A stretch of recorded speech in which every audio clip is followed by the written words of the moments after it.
One fateful Vermont day in 1848, a railroad construction demolitions expert named Phineas Gage suffered a freak accident that sent a 13-foot metal rod clean through his head.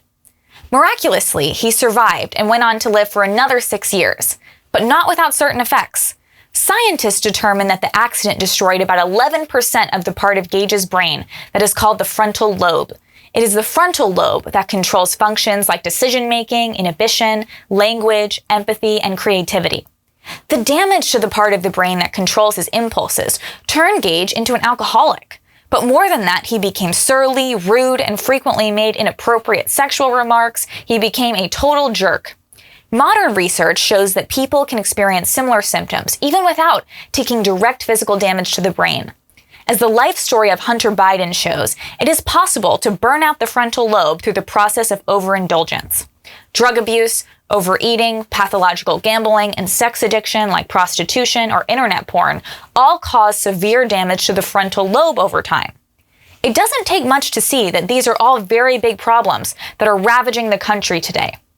Predatory pharmaceutical companies and open borders have pushed the abuse of both legal and illegal drugs to epidemic proportions. Just about all the other vices are facilitated to an unprecedented degree by the internet and smartphones.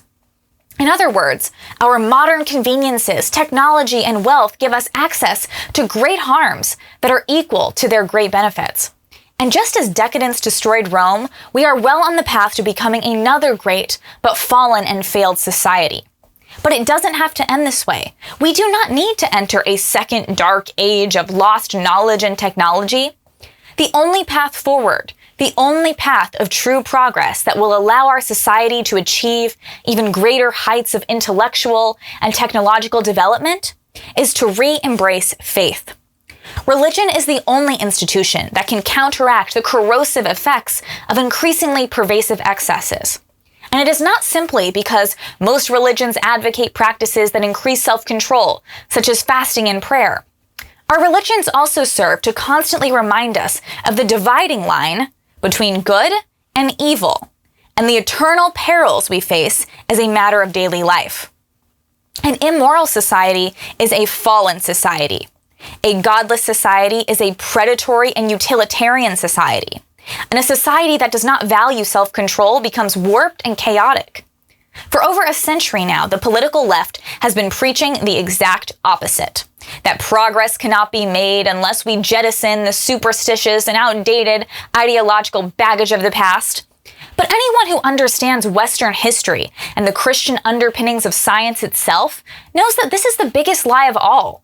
Far from propelling mankind into new levels of consciousness and understanding, atheism and secularism have wreaked unprecedented societal damage and are heirs to the most blood-soaked legacy in human history. Instead of learning from these tragic mistakes, the left is doubling down on aggressively anti-religious and anti-Christian tactics. Is it working? Well, the great thing about living under the control of a single party like we do today is that we have no shortage of angles from which to view our situation. And we can say confidently that it's impossible to fail harder than our current institutions are under leftist control. Think about it. Schools force students to unlearn facts.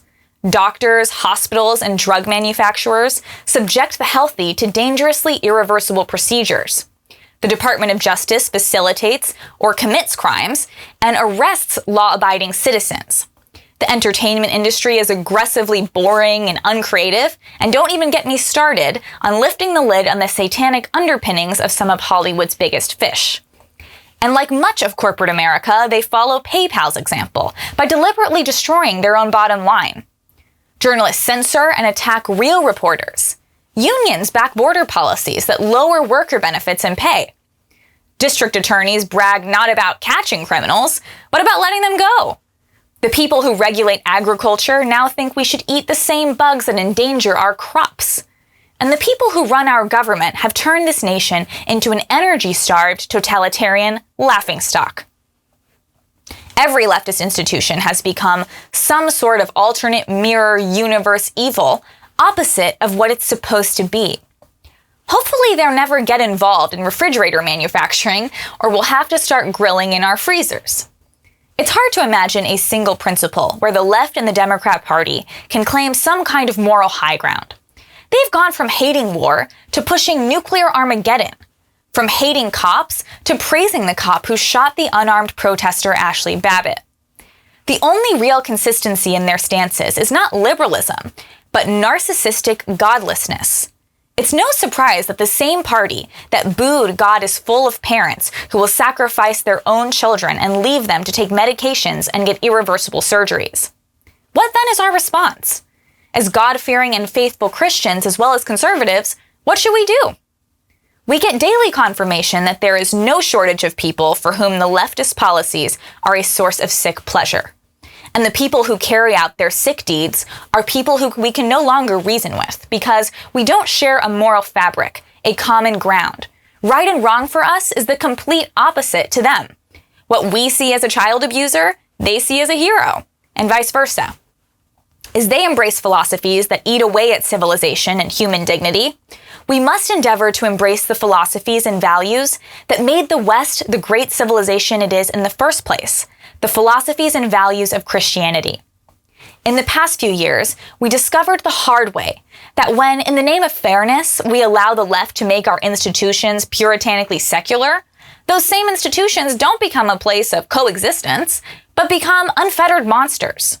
Government-enforced secularization of our institutions has worked towards the same bloody end as the atheistic experiment of communism. The evidence shows conclusively that, for the left, progress is merely an affectation, whereas for religious conservatives, progress is a proven product of faith. In order to safeguard the progress we've made and continue to advance good over evil, we must turn to God and allow the power of His love and grace to transform us once again, but to also let it give us courage. By turning to God, we may revive science and rediscover God's ordered universe. There are still many new and astounding wonders which await us between the atoms and among the stars. We need to reclaim our sense of what Christian compassion really means when it comes to medical procedures, so our medical and educational institutions will once again work to heal and nurture instead of provide money and entertainment for sadists, leading children down a path of misery. We need to reject the truthless morass of relativism and center our society around an external and objective truth.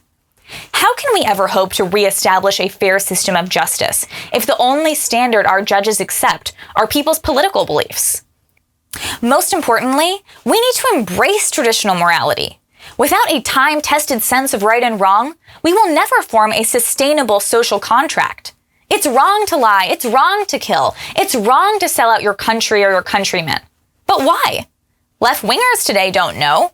So we're operating in a vortex where there's no sturdy ground, at least for them. For us, there is, and we need to stick to it. The epiphany Tulsi Gabbard had on Tuesday when she announced her departure from the Democrat Party is very similar to the epiphany Republican voters had in 2016, that our representatives were malevolent grifters who sneered at their constituents. In terms of reform, the GOP is at least 4 years ahead of her and has been undergoing a very long process of transformation, something that Joe Biden derides as MAGA Republicans and Carrie Lake calls the New Republican Party. The only reason why the Democrats suddenly became the warmongers Gabbard decrees is because of this change in the Republican Party. We bucked the establishment and the Democrats could no longer pretend to be against what they personally profited from. We have one man to thank. Donald Trump. He not only freed the Republican voter from the establishment narrative, he became the president who actually furthered the goals of Christian America. Where previous Republicans only gave apologetic lip service to being pro-life, Trump kept his promises and delivered in the biggest way possible. He saw abortion for the grave moral evil that it was and treated it as an ethical priority. He did not make excuses about how the problem was complex or pretend that he was conflicted by the fact there were arguments on both sides. He did what was right. He was the first president to speak at the March for Life, and we have him to thank for keeping his promises and appointing judges to our Supreme Court, who ultimately overturned Roe v. Wade. The candidates in the New Republican Party are also courageously motivated by that same moral imperative to rescue our country from the clutches of the evil men in power. They are the beneficiaries of a conservative culture that emphasizes freedom and faith. When they succeed, all of America benefits from their moral formation. Think of all the damage that has been done because such people have been so rare in this age, or silent, especially in politics. Now think of all the good that can be done as more and more we as people forsake the leftist path to the second dark age by returning to the golden light of civilization that is faith in God. Instead of a dark age, we will reclaim our birthright as children of Christ to create an age of light, freedom, understanding, and truth. But it won't be easy. It will require us to have backbones made of steel. We may lose a lot in the process. What does that mean? Well, if you're a college student, you may lose friends. You may not be the cool kid in high school anymore. If you're a parent or grandparent, your liberal child may start threatening you. They may stop talking to you. You may have a massive divide in your family and you'll feel pressured to give up your beliefs, or at least hide them. Hide them from friends, hide them from family members in order to, quote, keep the peace. But is this courageous? No. Can we be peacemakers theoretically? Yes. But we can never bend on principles. We cannot bend on right and wrong in order to be loved by men, even though it's so tempting.